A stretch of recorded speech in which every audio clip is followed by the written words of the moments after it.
Welcome back to The Explainer. So today we're diving into this fascinating, almost completely invisible behavior that honestly absolutely dominates modern relationships. I'm talking about that intense gut-level compulsion to constantly explain yourself.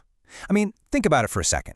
How often do you find yourself, drafting this frantic 5-paragraph essay in a text message just to justify why you can't make it to a casual coffee date?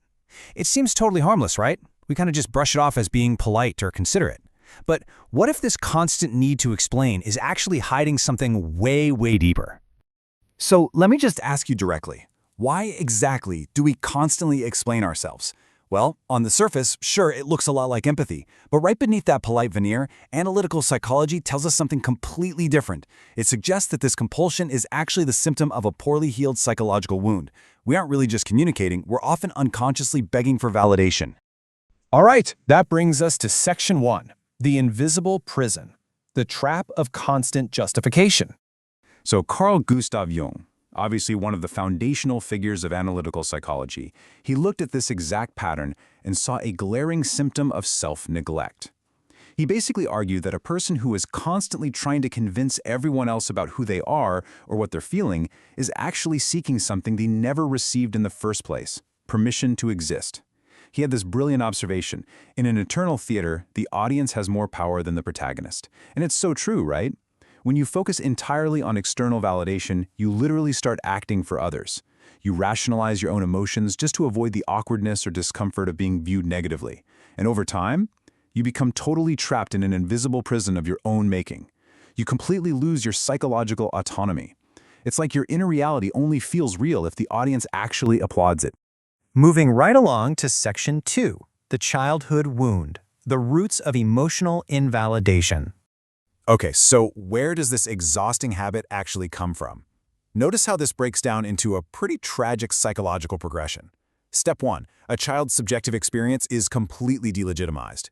They show anger and suddenly they're labeled difficult, or they express sadness and they're told they're just being dramatic. Then Step 2, the child internalizes that. They start actually believing, hey, what I feel must be wrong, which leads right into Step 3, developing the defense mechanism. They learn that if they can just perfectly, logically explain what they feel, then maybe, just maybe, they won't be punished or ridiculed. And finally, Step 4. This calcifies into adult submission. What started as a desperate childhood attempt to avoid abandonment basically mutates into a lifelong habit. The absolutely crucial takeaway here is this brutal, deeply internalized message. What I feel only has value if others understand, approve, or allow it. That is heavy. It creates this dynamic where you essentially go through your entire life feeling like you need to build a convincing, airtight, logical argument just to have the basic right to feel your own feelings. Or honestly, just to simply be. Fast forwarding to the present day, we arrive at Section 3, the act of self-betrayal, the cost of self-abandonment. We really need to be crystal clear about what this behavior looks like right now in our daily lives. Compulsive self-explanation, it is not just some quirky little habit. It's actually a continuous, totally silent act of self-betrayal. Let's hold a mirror up for a second, all right? Have you ever laughed at a joke you genuinely didn't find funny just to keep things smooth? Or have you ever said yes when your entire body was literally screaming no just to avoid looking selfish? What about disguising your anger as mere rationality so you don't come off as immature, or blaming your deep sadness on just being tired so you aren't a burden to anyone?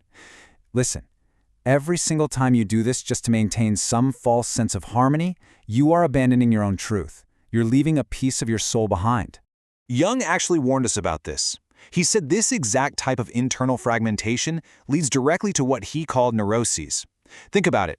When your ego, which is really just supposed to be the functional center of your consciousness, when that becomes a servant dedicated entirely to winning external acceptance, you completely disconnect from your true self.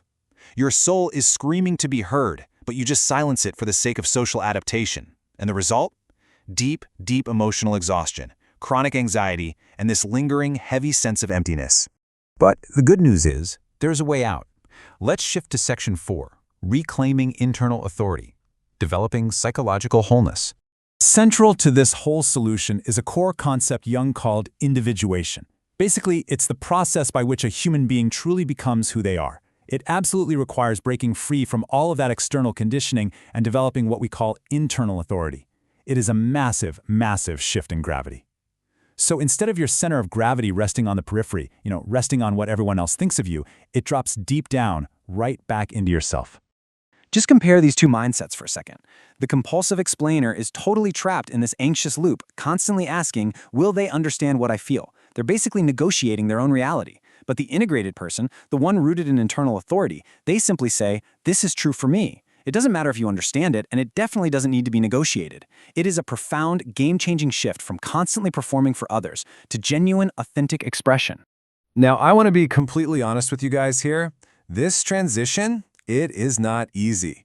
Jung said that individuation requires traversing what he so poetically called the desert of inner solitude. And yeah, it is deeply uncomfortable at first. It means looking someone dead in the eye, holding a firm no without a single shred of guilt, and just enduring the discomfort of not being understood, all without offering a single frantic explanation to try and soften the blow.